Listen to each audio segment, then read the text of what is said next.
Hey there, I'm Catalina Villegas. I'm the host of Rolli's Experts Explain Everything podcast. Rolli is the platform where journalists find experts for their stories. It is created by journalists and for journalists. And as a journalist myself, I love to find fascinating people on Rolli, experts with so much knowledge and insight, and yet it rarely makes it past the headlines. So today, I'm bringing on one of those experts to answer all the burning questions I've ever had about their field. Today, I'm chatting with Maxx. She is a certified mindfulness coach and author of the book Mindfulness for People Who Suck at Being Mindful, which was rated a top 20 self-help book by Men's Journal. She also recently released another book on mindful living for children. It's called Magnificent Millie's Magical Mindful Day. Melissa, it's so nice to have you on. Thank you for coming. Thank you so much for having me. I'm excited to talk to you. Okay, so Melissa, you have a super interesting story when it comes to how you got into this mindfulness field. Can you tell me a little bit about it? Sure. I actually worked in broadcasting and radio and TV broadcasting for a couple of decades.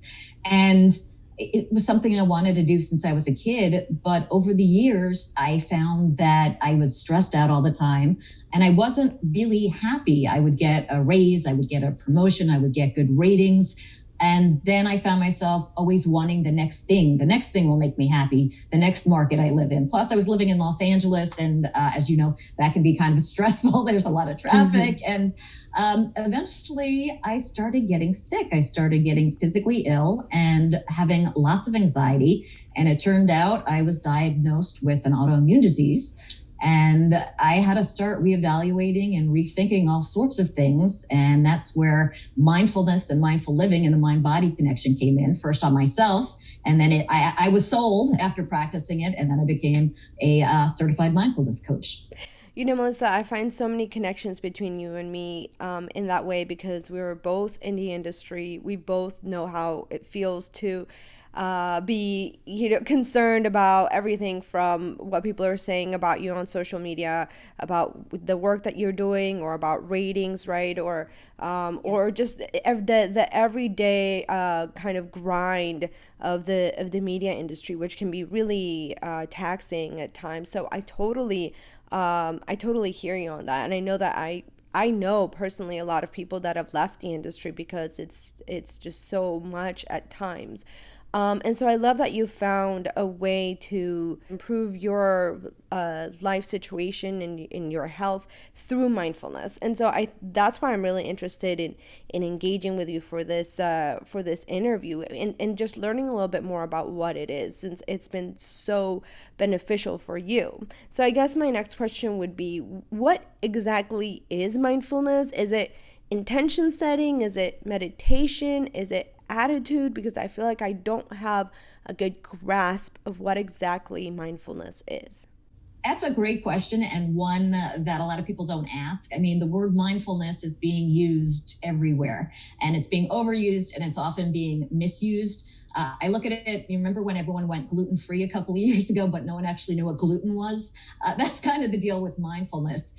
And the definition of mindfulness is really simple. Executing it is a little more complicated, but mindfulness is simply awareness of what is and acceptance of what is as it is. A lot of people think mindfulness is awareness, like, oh, I'm mindful of that. Well, that's only half of it. You need to be aware and you need to accept what is on its terms. I'll give you a quick example. You got into a car accident and you're feeling all these feelings. Well, the first thing you need to do is be mindful and aware of your feelings. But then the second thing you need to do is accept the situation and accept your feelings, because as upset as you are about losing a job or getting into a car accident or a divorce, there's nothing you can really control about that situation. The only thing you can control is your reaction to it. I like that. I mean, I've always lived my life, I think, by this kind of 90% rule, which to me, the way it was taught to me is that life is 90% attitude. And a huge part of life is basically how you react and respond to those challenges and to adversity. So is that also mindfulness? Is attitude part of that? Attitude is part of it, but when we talk about attitude, a lot of people think positive attitude. There's a whole positivity movement going on, and positivity is great, but it's not sustainable. We're human beings. We have feelings, emotions, reactions, responses, and mindfulness is a little broader. So it is being aware of your emotions and feelings, even the, I'm putting in air quotes, negative ones, and accepting them. And once you accept them and don't resist them, then you can let them go and move on to something else. But I do find that practicing mindfulness does overall make me have a more positive and accepting attitude. Mm. Okay, so you've mentioned this earlier that you're certified mindfulness coach, and I actually had no idea that there was a certification process for the industry. Can you tell me what is a certifying body and what that process looks like? Well, that's what's interesting. There's no one certifying body for being a mindfulness coach. Um, there are several different ways you can go about getting certified. I went through a course called My Vinyasa Practice. And basically, it was reading, doing a number of tests, watching videos. And then at the end, you have to do a couple of case studies and write a paper. I don't really think certification is necessary. I think for me, it was just a final thing to put on my resume. I think I was very much very well qualified before being certified, just through reading and learning and practicing on my own. But yeah, different studies do it, different groups certify you, but there is no one ultimate bar that you have to pass, or one ultimate group that you have to be certified from. Got it. Now, listen, Melissa, I have to say, everyone in my family is in science, and I was brought up in a very empirical household. So sometimes I have a lot of trouble seeing the value in fields or ideas that don't necessarily have a very obvious uh, measure of success or evidence that I can point to. And so I'd love to know what you would say to someone like me that is a little suspicious about these more intangible approaches and solutions to our everyday problems. I love that question because I used to be just like you. If I couldn't see it, feel it, then it sort of didn't exist for me. Yeah. What I love about mindfulness and the mind body connection, and even spirituality to some extent, is we are at a really exciting point where there is an overlap between psychology and religion and quantum physics. In terms of mindfulness specifically, the way I break it down for people who want more scientific explanation for it is every thought that we have creates a reaction. And every reaction we have creates some kind of physical thing in our body, which releases hormones. They could be, stress hormones like cortisol or adrenaline, or they could be calming, soothing hormones like the love hormones. So we do know that the mind and the body and the mind are linked. So by not only mindfulness, by practicing any kind of stress management technique, there are certifiable, measurable reactions in the body. Well, that's good to know because I feel like I definitely need that at times. And I think we all needed them during the pandemic, especially, I right? think that's why everyone's using the word mindfulness. Mindfulness is not new. It's been around.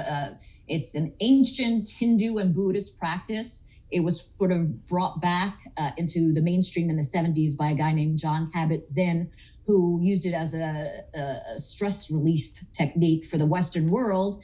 And then we kind of forgot about it. But I think the last couple of years, with the state of the world and the state of the planet and the pandemic and politics, everyone is super stressed out. And I think that's why it's making a resurgence now. Now, you were recently quoted in a Shape magazine article, and something that you said really caught my attention. You said, if you don't set an intention for the day, you let the day determine your mood. Can you expand on that? Yeah, it's interesting. Days turn into weeks, turn into years. And I didn't really set an intention for my life until very recently. And I just went on autopilot. I let, the day be the boss of me, which meant the month was the boss of me, which meant the decade was the boss of me. And, we have more power than we were taught to believe that we have. So starting small, you wake up in the morning, before you even get out of bed, you set your intention. I want to be as relaxed as I can be today. And throughout the day, you just circle back to that intention. And that way, day doesn't run you. You run your day and you make choices based around your intention. Hmm. Now, your book, Mindfulness for People Who Suck at Being Mindful, I feel like it was probably written for me. it outlines it outlines 6 ways where you can start being more mindful. I wonder if you can share some of those tips with us. Sure. The most important, I call them shifts. The most important shift, I say if you only read one shift in the book, it should be this shift. It's the shift that shifted everything.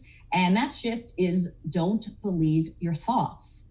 We think that little Mm. voice in our head is us, right? We hear it, and it's usually saying negative things and criticizing us and telling us we can't do that. That's our ego. And our ego is not us. We're the one who can, if we choose to, notice our ego. So the first most important step of mindfulness is starting to be aware of that voice in your head and then starting to question it. Is what it's saying legitimate?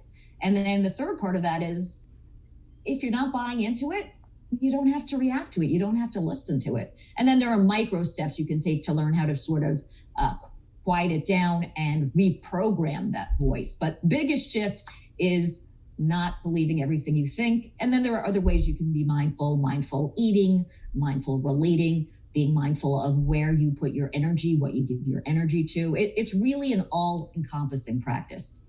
Yeah, that specifically that voice in your head. I mean, being in the media world, I mean, this, right?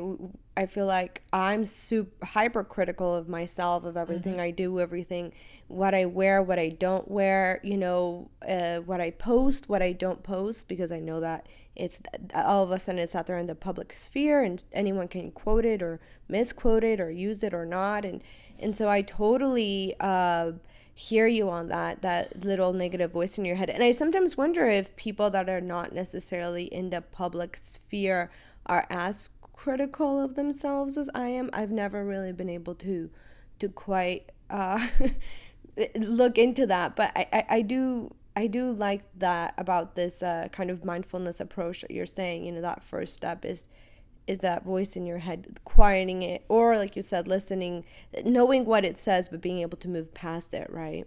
Right. And I have to say, people in broadcasting or in the public eye, the voice is a little different. But yes, every single person, and it makes you more compassionate knowing this, every single person you see has that voice in their head, and their voice is saying things to them that they would not say to another human being. Isn't So that crazy? it is and I didn't realize this. That's why I find it so exciting. I believe that stupid voice, and I thought I had to listen to it and obey it, and it drove my life. And once I realized, whoa, I can take a step back. That was the game changer. That changed everything. Yeah. Well, I love that. Yes, right. That is that first step, right? Mm-hmm. Taking that first step towards change, towards becoming, being more intentional and being more aware of yourself and the energy around you and what you're putting out there. So then, Yes. your latest book is all about mindful living for children. I didn't realize that they needed to be different. Can you tell me how teaching mindfulness to kids differs from teaching mindfulness and intention setting to adults?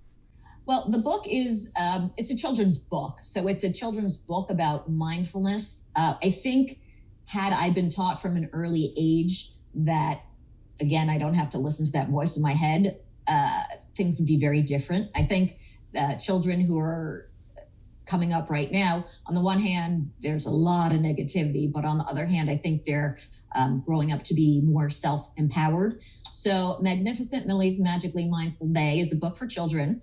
It's written in rhyme, and it's for very young children. So we're not really talking about concepts like mindfulness. It's sort of the beginning of mindfulness. It's being mindful of, she goes into her backyard to play, and she's played there a million times before, but her mother tells her to be very mindful when she goes out, and she starts paying attention to the grass and, what she sees and what she feels and what she hears. And she comes back, spoiler alert. Can you have a spoiler alert for children's book? I'm not sure, but she comes back at the end of the day, and she experienced her backyard in a whole different way just by using her senses. That's pretty cool. That's really interesting about, I hadn't necessarily thought about that, the importance of starting young, right? I mean, I feel like this voice in my head has been there my entire life. And so, Yep. how wonderful would it have been if this little voice in my head had been a force for good? Yeah, you're right. Maybe starting at a young age would be pretty fantastic. So But I here's love that. here's the good thing about that is it's never too late to reparent your inner child. Mm, And what you were just saying is like, wow, wouldn't it be cool if my voice in my head didn't be like, you're an idiot, but my right. voice said, wow, you're doing a really good job. And one of the ways that I do that, and I mentioned it in the book, when I go to bed, I listen to sleep hypnosis tracks, which you can find on YouTube. Very specific, very gentle, whatever you're looking for, whether it's weight loss or self-confidence. When you're sleeping, you're a captive, your subconscious is a captive audience. So you might as well feed it good stuff for 8 hours. So Mm. that has been hugely transformative for me in the last couple of years. Wow, what a great tip. I'm gonna Thank have to you. take a look at that. Yeah, absolutely. Now, okay, Melissa, I've seen articles about mindfulness being used to treat everything from opioid addiction to bias in policing. Is mindfulness really that powerful, this kind of magic bullet for everything? Or are we just kind of presently fixated on this new tool and we're trying to find an application for everything? I think it's definitely being overused and misused. It's like the it word or it phrase right now. Mm-hmm. I think they're extrapolating it a little too far. Mindfulness will help in every aspect of your life. I say that unequivocally. It's a blanket statement. Um, but to go from that to, police bias and drug addiction and, there are many things in between the end there. So I haven't read anything like that, but I think they're pushing it a little bit. I do think it can improve. I think if we were all mindful and responded rather, let me say that again, and responded rather than reacted, we wouldn't have most of the problems that we have now. Mm. So Responded rather than reacted. that's the big one that I talk about in my book. Something happens, something triggers us, Right. and we generally react right away. We feel something and we let it out. What we need to do is be mindful of that internal immediate reaction. Then I call it practicing the pause, but taking a little breath and being mindful of how you're going to react rather than just initially immediately responding. Right. That's really great. Okay, so there's something else that I wanted to ask you about. There's been a few reports, not a lot, but a few, including one from Brown University, a study that found that some people, not a whole lot, but some people do experience some bad side effects from practicing mindfulness, including hypersensitivity and some anxiety. And I wonder if you've noticed this in the work and the research that you've done, and if you have any word of advice for how much mindfulness we should practice or how to exploit those benefits and move away from maybe those negative side effects. I haven't read the study. I'm not sure how they can make that correlation. I don't see how being aware of what anything can cause anxiety, right? So once you start being aware of the thought that you're having or the voice in your head and starting to question it, well, anxiety is going to be part of that because the ego likes us not to change. So the ego is going to want to force us to listen to it. So yes, there is some natural anxiety that comes up, but truthfully, that anxiety is already there in other ways for the people who are experiencing it. I will say now that I'm thinking back, yeah, it was a little uncomfortable when I started practicing mindfulness, because I was, breaking decades long habits and questioning everything I always thought to be real. So that was a little anxiety producing, but then you have to use the mindfulness to question that anxiety. Right. It's like a Russian stacking doll. There are many levels to it. Right, of course. Obviously, every time we're growing and we are transforming ourselves and improving ourselves, there is a level of discomfort there, just like you would if you're training for a marathon. That you are going to feel some pain, some growing pains, as you transform and better yourself. So that makes a lot of sense. And that's absolutely right. The ego is so often comfortable even in discomfort. Our ego doesn't want us to lose the weight. Our ego doesn't want us to try that new opportunity. Our ego doesn't want us to meet new people, because it is comforting to be in a state of stasis for the ego. Yeah. Now, I'm just about out of time. But Melissa, at the beginning, you shared with us your kind of personal journey into mindfulness. And to close it out, I was wondering if you could tell us how mindfulness has transformed your life. You talked about how you had been diagnosed with an autoimmune disease and you were experiencing so much stress and anxiety from the work you've done. So how has mindfulness changed your life particularly? In every way, shape, and form, I'll tell you, I had the biggest test ever. In 2020, my brother passed away, my only sibling. And if this had happened before I started practicing mindfulness, I don't know how I would have survived. I would have been stuck in this is not fair. This shouldn't have happened.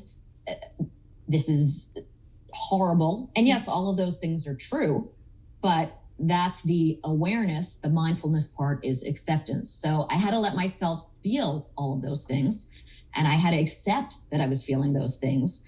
But then, I had to let those things go. And another part of mindfulness is gratitude. And I say you can find gratitude even in the most dire of situations. He died suddenly, but I was thankful that he didn't suffer. I was thankful that he didn't have to see anyone he loved in his family die. So it has really changed me mentally, physically, spiritually, the way I see the world and the way I show up in the world. Wow, that is fantastic to hear. Melissa, thank you so much for your time and for your insight. I've learned a lot. Thank you. Thank you so much. You can learn more about mindfulness and Melissa by visiting her website, amaximizedlife.com. That's maximized with a double X. And you can find hundreds of other exceptional experts at www.rolliapp.com. I'm Catalina Villegas, and you can always connect with me on social media at Catalina Official on Twitter, IG, or Facebook. Until next time.